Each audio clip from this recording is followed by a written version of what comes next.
You're watching KSG News Explainer. In this video, we are going to talk about the National Blockchain Strategy. This is related to JS Paper 3, Science and Technology. The Ministry of Electronics and Information Technology released a national strategy on blockchain which identifies 44 potential areas of using the technology and lays out the broad contours of how it can be leveraged across different sectors.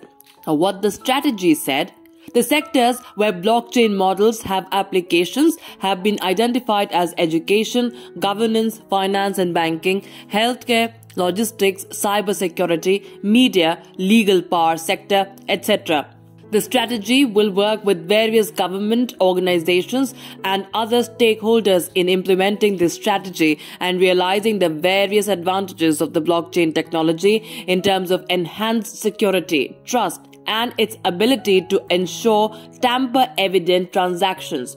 The ministry identified 5 areas of weakness in the technology: scalability, security, interoperability, data localization, and disposal of records.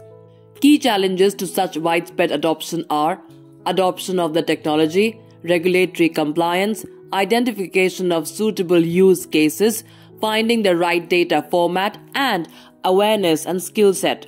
The national strategy to evolve a trusted digital platform for providing e-governance services using blockchain lays out overall vision and the development and implementation strategies for a national blockchain platform covering the technology stack, legal and regulatory framework, standards development, collaboration, human resource development, and potential use cases.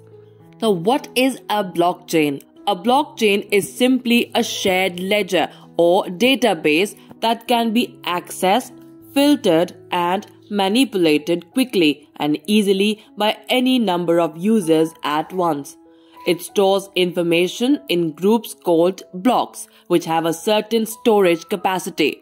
When full, they are linked or chained to the previous block. Any subsequent information is put into a freshly created block and the immutable chain continues to grow. In a blockchain, each participant computer or node has a full record of the data that has been stored on it since inception. That's all we could pack in this edition of KSG News Explainer. Stay tuned for more such videos. To join KSG India courses and to crack the IAS exam, visit ksgindia.com. You can also get a PDF of this video on ksgindia.com. Thanks for watching.